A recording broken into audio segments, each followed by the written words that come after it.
Done a wonderful job, haven't they? Looking after the grave. Mum will love those flowers. What do you miss most?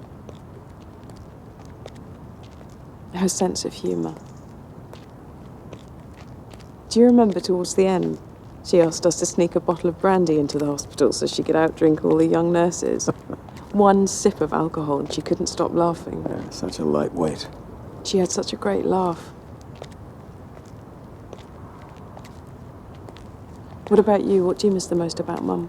Her face. She had a wonderful face. She really stood out in the crowd. She really did. You know what else I miss? I really can't believe I'm saying this, but a terrible singing voice. Remember how she used to try and sing every song on the radio at the top of her voice?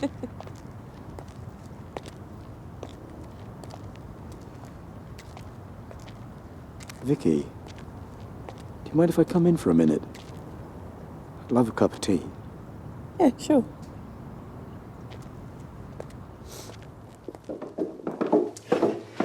Yeah, it's true. Every time we were in the car together, it was like a full-on attack on my eardrums. She didn't care. She just sang out loud and proud. She had no shame, your mum. I mean, the sounds that would come out of her mouth. Somewhere over the rainbow. Dad, stop.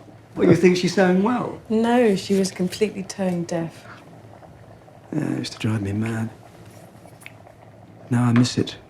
You know, her desire to just do something because she enjoyed it, not because she was any good at it. She was her own person, your mum. She could celebrate things in herself that other people would hide.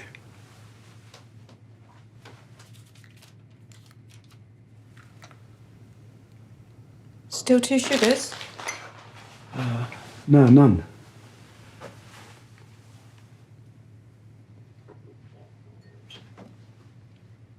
You know, I can still see her beauty in your face. Thanks, Dad. I think I look more like you. There you go.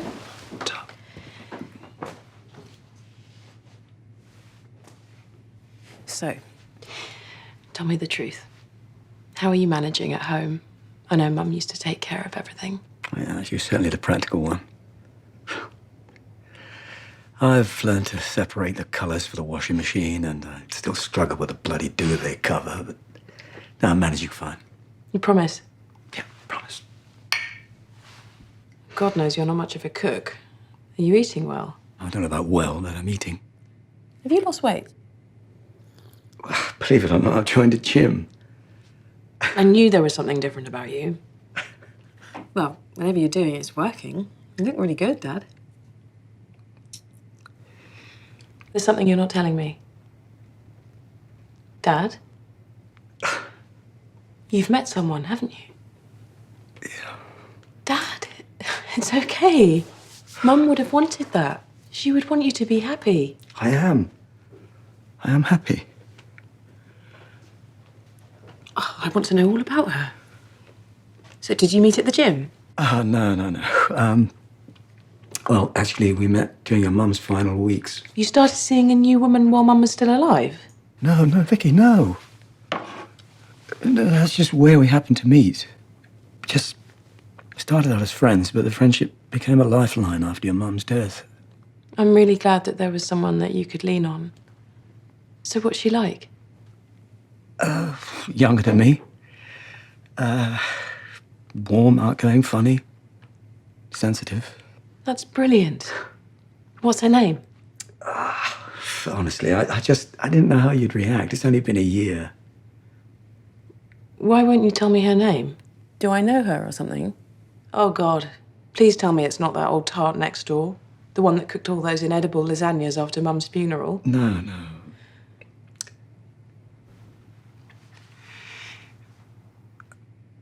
Oh, look at me, droning on about myself. Come on, I want to hear about you.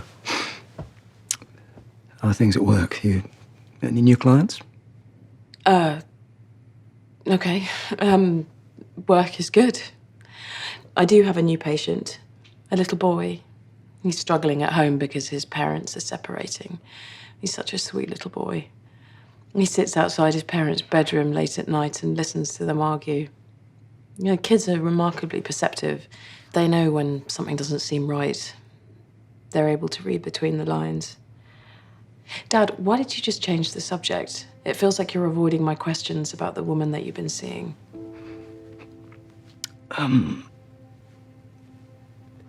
Look, I just need to use your bathroom. I won't be a sec.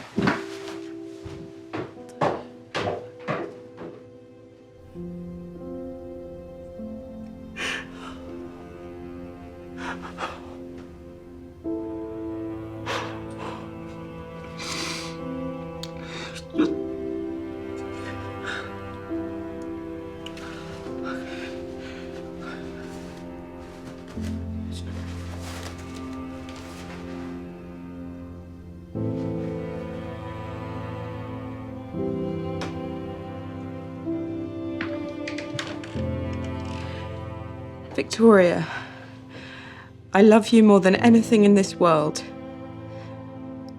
And I'm gay. I thought if I wrote it down, it would make it easier to say. So this is real? This is you? I mean, No, don't touch me! Oh, God, no, this is a real shock. I understand how it feels for you. Really. No, I don't think you can. Your father didn't lead a double life. He didn't lie to you about who he was. Please don't pretend to know how this feels. I'll answer any questions you have, anything at all. Sit down.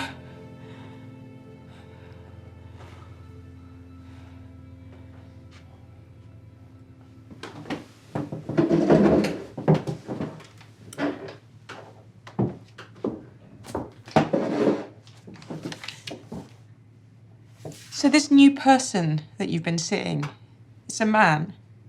That's why you were acting so weird before. Yeah. His name's Zachary. He's a hospice nurse. So as Mum lay there dying, you fell in love with her gay nurse? No. That's not how it happened at all. Please, just please let me explain. Oh, where do I start? Start from the beginning. How long have you known? I'm a 64-year-old man, and I've been in the closet all my life. Even before I knew what gay meant, I knew that I felt different. But I tried to hide it. I tried to pretend to be like all the other kids at school. What they liked, I liked. The toys they played with, I made myself play with. The kids they picked on, I picked on, but never was I myself. So you just ignored those feelings completely? I repressed my feelings, my instincts, did what other people did. I was just never truly myself. In fact, I convinced myself the truth didn't really matter, that it was just a phase, I'd grow out of it. But I didn't. So I ended up fighting against myself. I feel like I don't even know you. I'm still your dad, sweetheart. In that sense, nothing's changed. What do you mean? Everything's changed. Why couldn't you just be who you are? What were you so afraid of? Oh, look, when I was a kid, things were very different. If you were gay, you just hid it. Otherwise, you're a freak or a pervert. Did you tell anyone? Your parents? Oh, no, I could never discuss it with my parents. I can't believe that this is your life. I went to university and I met a woman. A beautiful, kind, clever woman. And we became best friends really quickly. And one day she proposed to me. Yeah. And I thought, well, this is what I'm meant to do. I'm supposed to be married. So I said yes. I never knew Mum asked you. Yeah, she did. And I'm so glad she did. Why? Because if she hadn't, I wouldn't have you. You're the best thing that's ever happened in my life. Did you ever truly love Mum? Oh, Vicky, I loved your mum. I loved your mum. Every ounce of my being. I promise you, I promise you. Our relationship wasn't perfect. We had our ups and downs, but we were a good team. And I thought that by marrying her, that gay part of myself, I hoped it would vanish. But it didn't. It just was always there. And I ignored it. And then you were born, and I just suddenly felt free, you see, of all that struggle. Having you as a daughter is the best thing that ever happened in my life. But over time, I just realized that being married didn't mean I was not gay. Having a beautiful daughter didn't mean I was not gay. So all this time you were just making do? No. I was surviving. There's something that I don't understand. At that point, how are you so sure that you were gay if you'd never been with a man? Oh, being gay isn't about who you sleep with.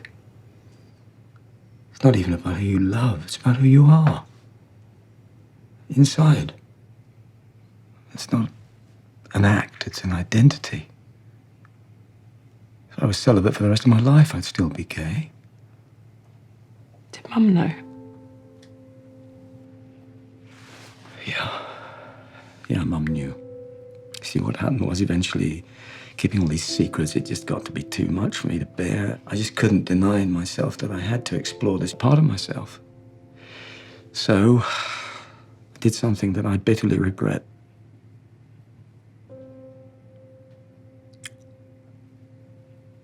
I had a brief encounter with a guy that I met from work, and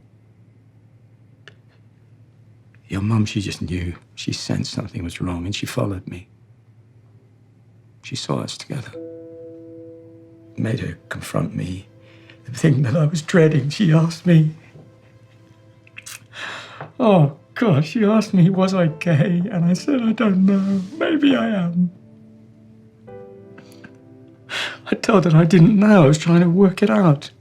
I just risked everything, Vicky. I was just so unhappy. I thought she was going to leave me. Stop me from seeing you, but she didn't. Oh, we went through a very rough patch, but I think that the fact that I hadn't slept with a woman, I think that made it easier for her to bear. Although she did insist that we went to see someone, and I remember the counsellor, that first session, she said, if you two both want to make this work, so do I. And I swore to your mother at that very first session that I would never betray her again. And she believed you? No, not at first. It put a strain on our relationship, and we just went through the motions, playing Mr. and Mrs. and pretending to be a happy family. But the one thing I'm so grateful for is it didn't seem to affect you. One night I went into her room, and she said, I deserve a man who smudges my lipstick, not my mascara. Then you went off to university, and that's when we decided we really should go our separate ways. And that's when we discovered that she was gravely ill. And then the most amazing thing happened. She needed me, and I was committed to be there for her 100%. Those last 5 years, hospitals, and therapies, and they were the worst, and yet they were the best years of our marriage. She got sicker, our relationship got stronger. Vicky, by the end, she genuinely knew that I loved her. And then she was gone. So all these years, you deceived me? And myself. I need you to go, Dad. Oh, Vicky, please don't do that. No, Please, just go. No, I can't leave you like this. Please. Tell me, are you even really my dad? I mean, everything else is a lie. Maybe this is too. Maybe we should just take a blood test and find out. You're trying to hurt me. You came here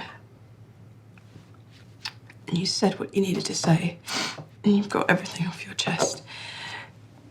And now I'm left to make sense of it all, so I'm just asking you politely to please leave. I never believed my being gay would affect you like this.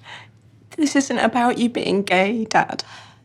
It's the fact that I've spent 3 decades of my life thinking that you were straight. You've lied to me. My whole fucking life has been built on a lie. Fuck, how do you think that makes me feel? I can't do this with you. If you won't leave, then I will. Vicky, please, sweetheart, please.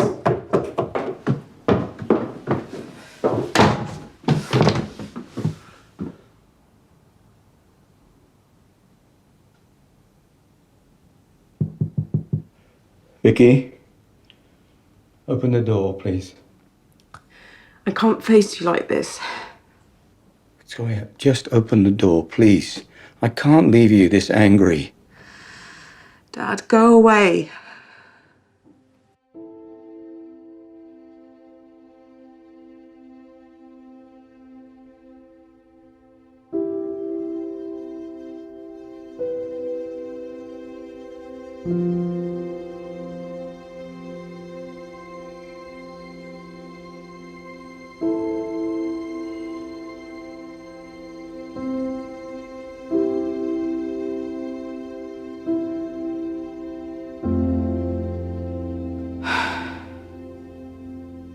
I'm still here, Victoria.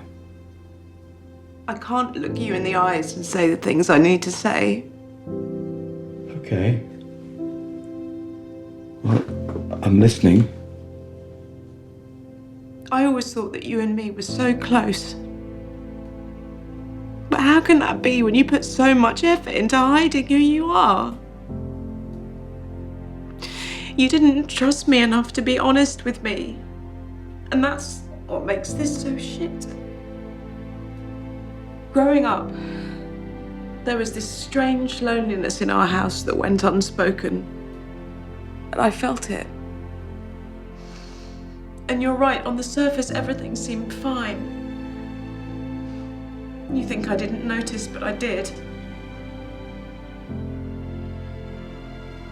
I'm a single 35-year-old woman. I've never been able to make relationships last because men are puzzles to me. I look at them as mysteries to be solved. I only pick guys who are tangled up in their own issues. The more drama they have, the more they hide from me and the more I chase them. Why do you think that is, Dad? Because of me. Because of what you went through in your own home. Oh, 2 words. I'm gay. 2 words. You could say them in a few seconds and you could have the power to change lives. Victoria, I'm very sorry. I'm so sorry. I wish I could have made it easier for you. I should never have hidden from you who I really am.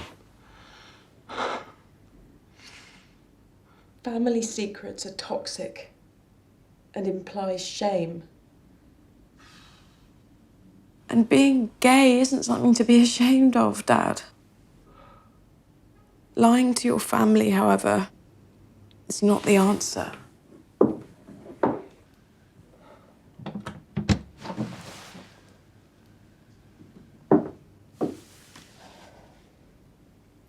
This is a lot to take in, Dad. It's going to take me a while to get my head around it, so please be patient. But at the end of the day, you're still my dad. And I'm your daughter, and all we have is each other. And nothing that you do or say will ever change that.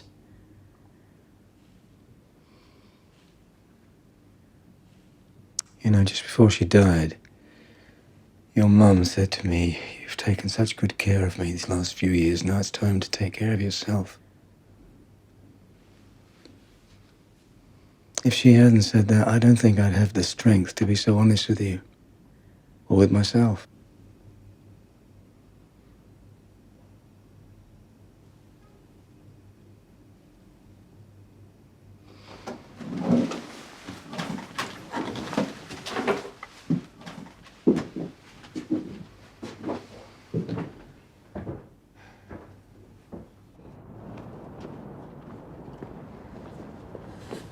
Dad, do you want to have dinner next week? Oh, I'd love that. Well, Victoria, shall I invite Zachary to join us? Not next week, Dad. Maybe the week after?